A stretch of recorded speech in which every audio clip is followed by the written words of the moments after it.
Okay, so let's start with today's problem on lead code, that is maximum number of balloon. ये easy category का problem है, इसमें कोई trick नहीं है, ये बहुत ही सिंपल क्वेश्चन है. ओके, सो क्वेश्चन के हिसाब से क्या है, हमें एक स्ट्रिंग दिया होगा, हमें एक स्ट्रिंग गिवन होगा, स्ट्रिंग टेक्स्ट. वो कुछ भी ऐसे रैंडम टेक्स्ट हो सकता है, रैंडम कैरेक्टर का बंच हो सकता है, जैसे यहाँ पे देखो NLAEBOLKO. ओके, ये हमें गिवन होगा. अब हमें क्या करना है, हमें एक word balloon, sorry double O, balloon, इस वर्ड को इसमें फाइंड करना है कि कितने बार इस स्ट्रिंग में ये बैलून वर्ड आ रहा है. पूरा बंच ऑफ वर्ड एक साथ नहीं आने का जरूरी है, पैटर्न में फॉलो होने का जरूरी नहीं है. जैसे ये देखो, यहाँ पे एक एल, ए, बी, ओ, एल, ओ. देखो डबल ओ है, हाँ डबल ओ है, डबल एल है, डबल एल है, बी है, ए है और एन भी है. तो इस पे कितना इंस्टेंस आया, इसका कितनी बार आया बैलून इसमें, इस स्ट्रिंग में एक बार, एक बार कंप्लीट आया. तो ऐसे ही अलग अलग एग्जांपल हो सकता है, इसमें बंच ऑफ कैरेक्टर्स होगा, एक लंबा सा स्ट्रिंग होगा, और हमें उसमें फाइंड करना है कि बैलून एग्जैक्ट कितने बार यूज हुआ है. और एक कैरेक्टर को, जैसे एक बार ये एक एन एक बैलून बनने में यूज हो गया, तो नेक्स्ट टाइम अगर हम वापस से ढूंढेंगे कि इस टेक्स्ट में बैलून वर्ड आ रहा है या नहीं, तो इस एन को कंसिडर नहीं करेंगे. मतलब ओवरऑल हमें बैलून वर्ड ढूंढना है कितने बार प्रेजेंट हुआ. अब देखो, सीक्वेंस मैटर कर ही नहीं रहा कि बी पहले आ रहा, ए पहले आ रहा. We just have to find balloon word का कैरेक्टर प्रेजेंट है या नहीं है, और कितने बार है, एक बार है या फिर दो बार या तीन बार. ये काउंट, हमें मैक्सिमम नंबर कितना है वो रिटर्न करना है. यहाँ तक क्वेश्चन समझ आ गया होगा. अब देखो, अब क्या करना है, सिंपल, जो सबसे सिंपल और फोरमोस्ट अप्रोच जो आपके अंदर आना चाहिए इस क्वेश्चन को देखने वक्त, कि हमें अगर कैरेक्टर से मतलब है और कैरेक्टर के काउंट से मतलब है, तो हम जाएंगे स्ट्रिंग में ट्रैवर्स करेंगे, जो स्ट्रिंग गिवन होगा उसमें ट्रैवर्स करेंगे एक एक वर्ड पे,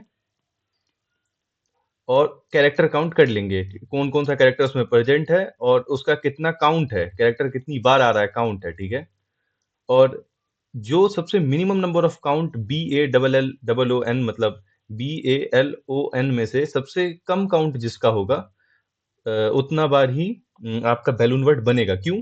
क्योंकि लेट सपोज बी तीन बार है. ठीक है, बी तीन बार, रुको एक बार बस ये समझ लो, क्वेश्चन बहुत हल्का है. अब नाउ कंसीडर, आपको कोई एक स्ट्रिंग दिया गया है जिसमें बी तीन बार है, लेकिन आपका ए एक बार है, double L, double O N. अब बताओ, इस स्ट्रिंग में आप कितनी बार बैलून को ढूंढ पाओगे. आपने एक बी लिया, एक ए लिया, डबल एल और डबल ओ साथ ही आएगा.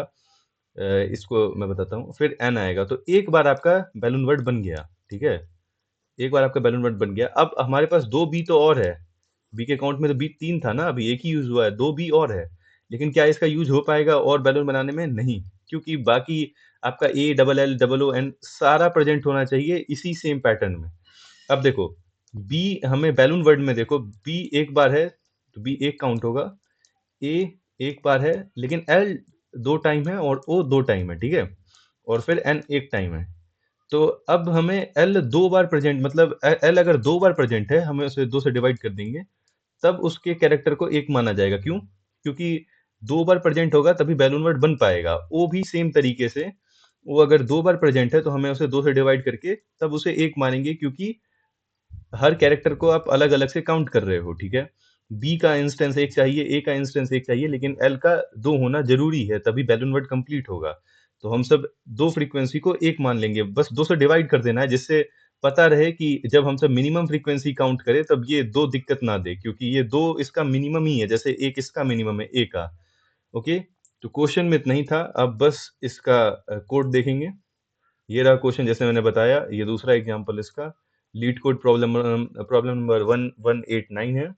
अब देखो, कोड के थ्रू गो थ्रू करो. क्या किया हमने, एक एरे बना लिया 26 कैरेक्टर का, क्योंकि 26 ही अल्फाबेट्स होते हैं. ठीक है, और सबका इनिशियलाइजेशन, सबका काउंट जीरो से रखा पहले. ठीक है, हर पे जीरो होगा, और उसके बाद हमने ट्रैवर्स किया, जैसे कि हम तो टेक्स्ट से करते, टेक्स्ट स्ट्रिंग से ट्रैवर्स किया जो हमें गिवन था, फिर उसमें जाकर के स्टोर करवा लिया अपने जो एरे में, एरे हम लोगों ने बनाया था, उसमें जाके स्टोर करवा लिया अपने टेक्स्ट को. ठीक है, अब स्टोर करवाने के लिए एस का ही वैल्यू है. जस्ट देखो, टेक्स्ट ऑफ आई एक कैरेक्टर आया होगा, आप उसको ए से स्मॉल ए से माइनस करोगे तो वो वैल्यू जा करके जितना वैल्यू स्टार्ट होता है उस पे जा करके वो हो जाए।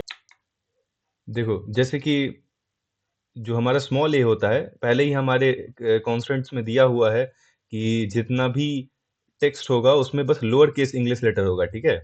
तो अपना लोअर केस इंग्लिश लेटर का एस का वैल्यू जो सबसे स्मॉल ए का स्टार्ट होता है वो होता है 97 से, फिर बी का 98 ऐसे करके बढ़ते रहता है। तो हम लोगों ने क्या किया, अब देखो टेक्स्ट ऑफ आई है, टेक्स्ट ऑफ आई अपना कोई कैरेक्टर होगा, जैसे यहाँ पे देखो जैसे एन होगा। अब n का अपना एक s का ही वैल्यू होगा, उसमें से हम सब a माइनस कर देंगे तो एक इंटीजर जाके स्टोर हो जाएगा। मीन्स जैसे 0 से यहाँ 26 का अपना 26 लेंथ का अपना एरे है, तो वो 0 से स्टार्ट हुआ होगा क्योंकि एरे 0 इंडेक्स होता है, 0 से 25 तक गया होगा। तो सेम तरीके से a आएगा तो a माइनस ए 0 स्टोर हो जाएगा, b माइनस ए 1 स्टोर हो जाएगा, ऐसे करके हम लोग बस वैल्यू कैरेक्टर का वैल्यू स्टोर करवा ले रहे हैं कि वैल्यू सॉरी फ्रीक्वेंसी स्टोर करवा ले रहे हैं, वो कितनी बार प्रेजेंट है तुम्हारे टेक्स्ट स्ट्रिंग में। फिर काउंट इंट मैक्स करके इनिशियलाइज किए हम सब एक वेरिएबल को, और फिर मिनिमम मिनिमम ही का जरूरत है ना, क्योंकि मैंने पहले ही बताया था कि आपका मिनिमम कितना आ रहा है, BALON में से सबसे कम जिसका इंस्टेंस होगा बैलून वर्ड उतने टाइम ही फॉर्म हो पाएगा, ठीक है? और यहाँ देखो सिंपली हमने मिनिमम निकाल लिया कि हमारा काउंट मिनिमम है, या फिर बी का इंस्टेंस फिर ए का इंस्टेंस, फिर एल के इंस्टेंस में हमने 2 से डिवाइड कर दिया उसकी फ्रीक्वेंसी काउंट करते वक्त, क्योंकि हमें 2 एल मिनिमम रिक्वायर्ड है।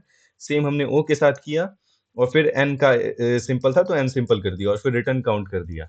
इसे आप लोग सबमिट करोगे तो ये सबमिट हो जाएगा विदाउट एनी एरर।